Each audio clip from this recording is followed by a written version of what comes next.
Hey guys, thanks for tuning in. I decided to do another one of these kind of tabletop reviews on a gun that I use pretty frequently and that I have a lot of experience with, and that's going to be the Sig P320. My department carries the Sig P320, and I've used it for quite a while.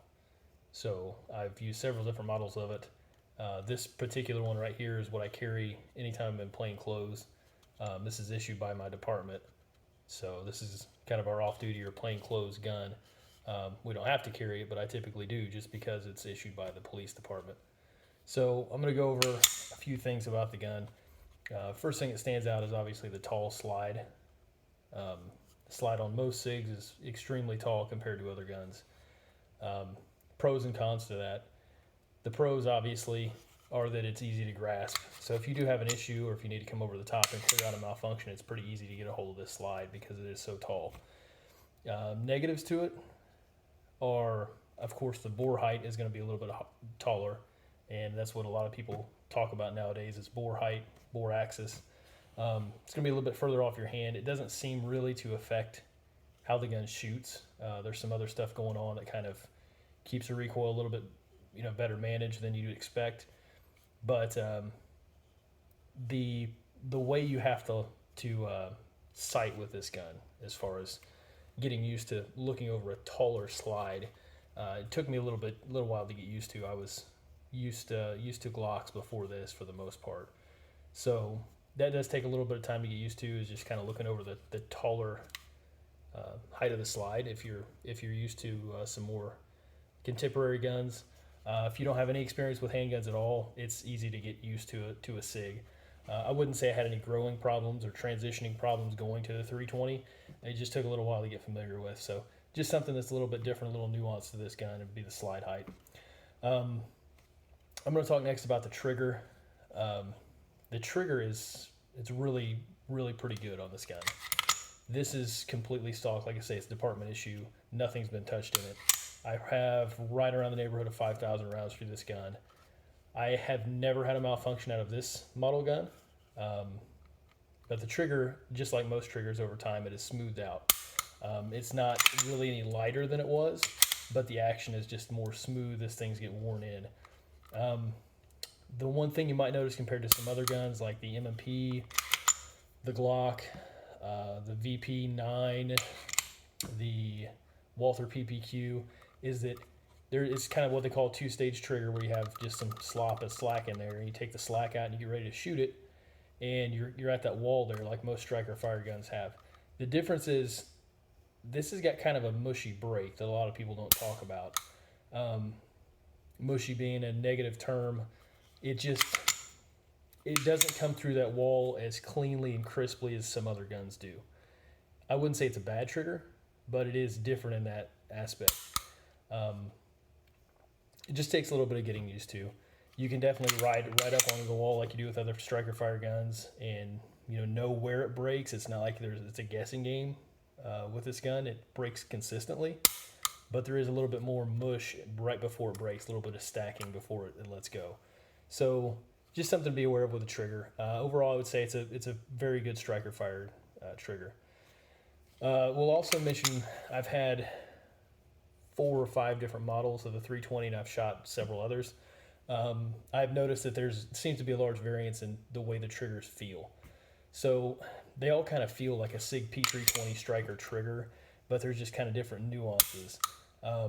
Some of them seem to sound differently when the striker is released. Some of them seem to have maybe a little more take up or a little more of a crisp break than others. So just kind of be aware. It just seems like in this model, for some reason, they don't seem uniform from pistol to pistol as much as others. Like I say, obviously you can tell it's a Sig 320 trigger, so it's not like they're vastly different. But I don't know that I've ever felt 2 that feel exactly the same. And others that shoot the 320 may agree with that. So just something to be aware of. I think I shoot so many of these, and I have so many of these. I buy them kind of sight unseen, but if you're getting it for the first time, make sure you handle it and you're able to feel that trigger in the gun shop, and that kind of what you're getting into. Again, I've never seen one that wasn't a good trigger, but they have a few differences, I think, as the production is made. There's something, maybe just so many moving parts in here, but they do kind of feel different from gun to gun for some reason. The next thing I'm going to talk about is the grip. The grip on this is pretty nicely done. It's fairly sticky. You can feel the friction, or you hear the friction as I move my finger over it. It sticks to your skin pretty well.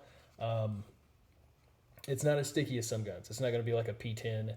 It's not going to be like the new M&P 2.0. It's not anything nearly as aggressive as that. It gets there's a nice grip that you can get with it, a nice purchase, if you will, but there's still margin for it to move. So just kind of be aware it's not the most grippy, but it's not terrible either. I would kind of put this as a nice middle ground compared to what else is out there. It's also kind of not, it's smooth enough. You can carry it against your skin. It's not super abrasive. I tuck mine in my waistband and it rides right up against my skin. And I've never had an issue with irritation or anything with this particular grip. So kind of a pro or a con, depending on how you look at it. If you really like a grippy gun, you may find yourself putting the grip tape on something like this. Okay, so just kind of be aware that that's more or less how I see this grip here. The angle of the grip is a little more steep than some other guns. I wouldn't say it doesn't point naturally, but it is pretty much a straight up and down sort of gun.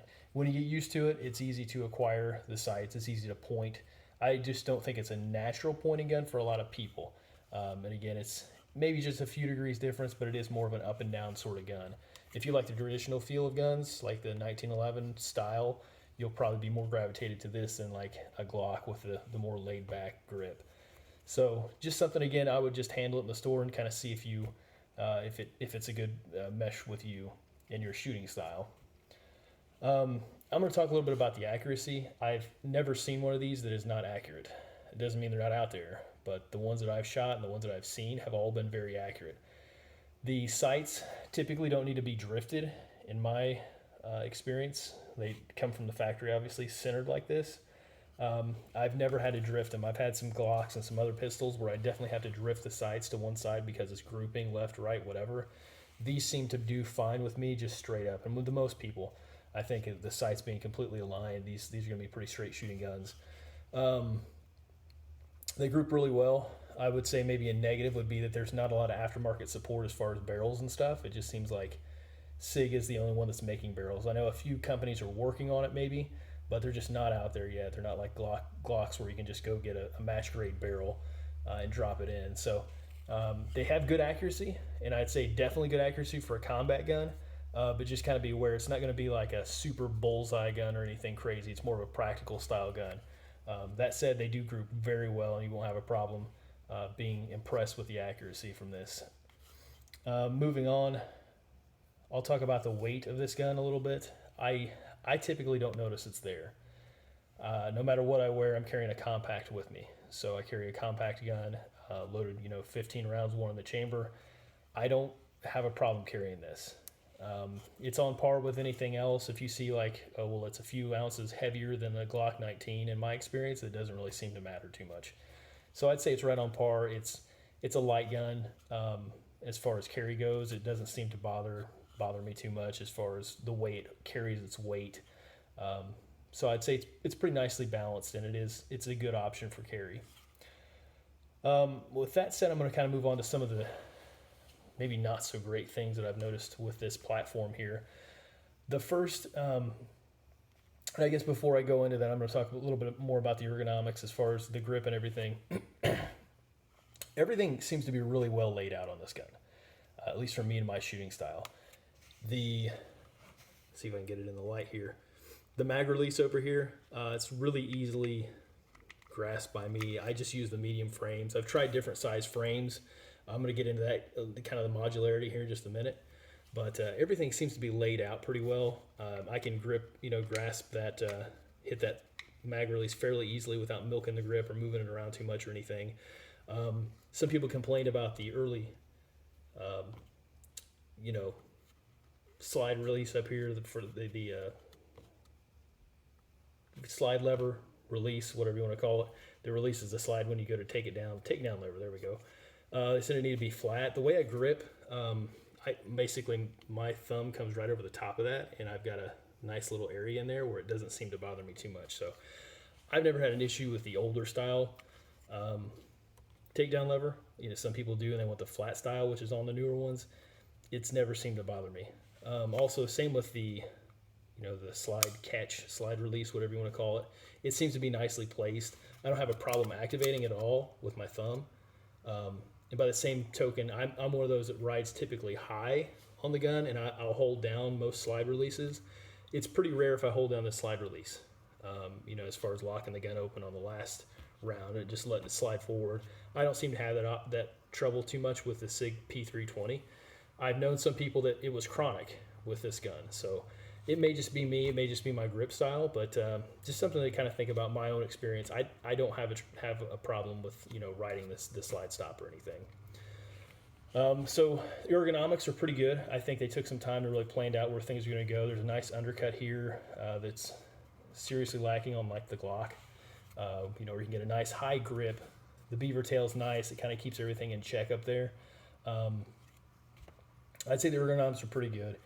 The downside, I guess, a little bit to this is if you kind of look at these, people say, Glock's an ugly gun. I'm not really too much of a fan of this gun as far as the way it looks. I've grown to love it because it's a reliable gun. It's what I carry. But as far as just first looking at it, it looks kind of like a Duplo or something. It's almost cartoonish in some of its dimensions. So it doesn't have that real slick look. It's kind of a chunky looking gun. And it kind of, I won't say it really feels super chunky in your hand. It points nicely and everything, but it's just got some kind of aesthetically not so pleasing dimensions to it. And a lot of it has to do with this slide height here and the size of this gigantic snout that they've got on the end of it, I think. So just kind of be aware. If you like the looks, you like it. If not, I'm not really a big aesthetic person. If it works, that's what I go with. But you may have some holster issues. You're gonna probably have to get a little bit of wider holster like I have here. This is typically what I carry in, just the Kydex in the waistband.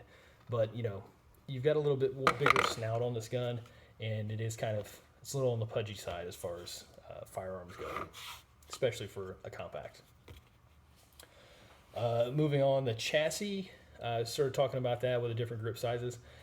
It's no secret you can change out the grip sizes, small, medium, large. If you can find them, they're pretty rare because I kind of went on a buying spree a few months ago trying to get some large grips because I thought maybe with my bigger hands, large grip would work better. I think I'm going to go out there and I'm going to say it's kind of a gimmick. Okay. The different grip sizes didn't seem to affect me or help me or hurt me. I've seen some people have small hands, and obviously the small grip fits them better than this. They have a little more control. The large grip for me didn't do a whole lot, and I did a whole lot of searching, and I paid over MSRP to get it because they're just in short demand. So just kind of know I didn't see much of a difference changing this grip sizes so much. I mean, they are different, but it's almost kind of a gimmick. Personally, I'd rather have the interchangeable back straps and stuff like everything else comes with, because then you can change it. If your wife wants to shoot it, you change it out, from the box. You don't have to go buy a new module and switch everything over and all that kind of stuff. And that's kind of the way this gun was marketed is, you can get one trigger unit and you can use it in other guns and stuff like that, which is true. But I think in America here, it's kind of more of a pain in the rear than it actually is, a help. I don't see a whole lot of people that are going to be swapping out that fire control unit between a range gun and their carry gun and all that kind of stuff. I just get several models of the gun and tune them for what I need it to do. I've got one that's a more of a competition gun. It's got a pretty light trigger. I would not be carrying that light trigger in my duty gun. I just think it's kind of a bad idea. And again, it's America. Just go get more guns. The price of adding, getting the slide and everything is going to be close to what you're going to find these for, on Gun Broker or some sort of a wholesale site like that. So I don't know. I guess it's good in a way, because if you break something, you can change out, the parts that's broken. But these don't seem to break too. Glock's polymer pistols of any sort, CZ P10, whatever you want to go with, they just don't seem to break too much. And if they do, the manufacturer warranties it. I don't know. It's maybe a neat concept, just not super practical in my opinion, with the interchangeable fire control unit. So something to think about. I think overhyped would be a good word for that. The other issue that I'm going to talk about that I did experience on a duty gun, not this one, my full-size duty gun, was an injection issue. This is a rather early model, as you can tell. It's still got the longer slide catch. It's also got the old style takedown lever, which they don't have anymore. I will say that this issue seemed to be an early run thing, not super early, but more of an early run thing. They seem to have phased it out. But what happened was, after about 2,500 rounds, I started getting an intermittent failure to extract, not failure to eject, failure to extract, where the brass would be literally still stuck in the barrel. The slide would come back and, obviously not rip the brass out and then go to feed another round in. Big problem in my opinion. I would rather be hit 1,000 times in the face by brass getting puke ejected out of a Glock 19 than I would have a failure to extract issue, because if you need this gun and you shoot it and develop a failure to extract, you are hosed. The way to fix it, obviously, when it loads the second round in there, it's going to double feed and all kinds of stuff. So you're going to have 2 rounds in there. The gun's going to be half in and half out of battery. You're going to have to drop the slide. You're going to have to, drop the mag, rip it out because it's going to be pinned in there, rip your mag out. I guess in a firefight, try to retain that mag. You're going to then go over the top, try to clear out your malfunction. And the way we were taught is strip, multiple times. That's not going to really work because you've got brass that's jammed in there. So after you clear out the loose rounds, you still got to clear the chamber out in that sort of malfunction. So that's going to require probably taking your pocket knife and literally digging the casing out. A few times I was able to ram the slide forward hard enough where it did grasp on the little pawl here to extract it, and it would pull it out. But a lot of times it would just be jammed in there to the point where I would have to take a knife or something to pull it out. So that problem got worse and worse. It was a progressive issue with the gun that I had. I took that gun to my armor and let them know the issue, and I also called Sig. Sig said that they have not had an issue. At that time, they had not had an issue with that I was describing. My armor said that it was a well-known issue on some of the Sig, so I don't know what the channel of communication is there, but he said that right back here where everything goes together, as far as that extractor ejector assembly in the slide here, that some of them were being manufactured incorrectly. And what you have in here is a big rod basically behind this extractor. There's a big rod and a spring, and then obviously this little cap here. And they have to be all snapped together before you put it in there. The cap's got to be snapped onto the spring's got to be on the rod, that sort of thing. And he said that he heard that at some of the early run guns, they were just putting the parts in.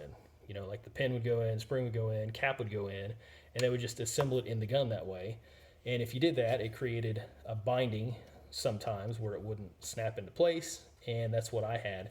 And we ended up replacing the spring, the pin, the extractor, just to be safe. And the extractor had a chip on it, on mine, from maybe over tension or something, I'm not really sure. But at any rate, replacing those 3 parts and putting them in correctly fixed my problem. I've seen other failure to extract issues. They seem to have gone away on the guns that are coming out now. So I think Sig quietly fixed this. It was just a bad batch, but just kind of be aware. I still, to this day, have standby parts for that particular failure, just in case it crops up again. Just, in my experience, replace all the extractor parts, you're good to go. That's pretty much this gun in a nutshell in my experience. This one's been extremely reliable. I haven't had any issues.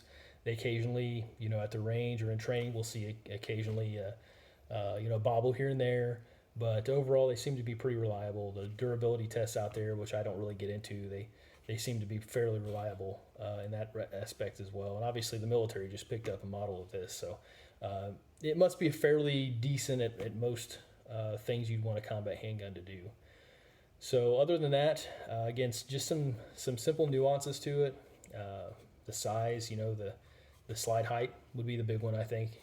And if you're okay with getting used to that and you don't have an issue with basically Sig or Ergonomics, then I think this is a good gun for you. It'd be a good first gun for anybody. It'd be a good gun to learn on. It's simple, and they just seem to work pretty well.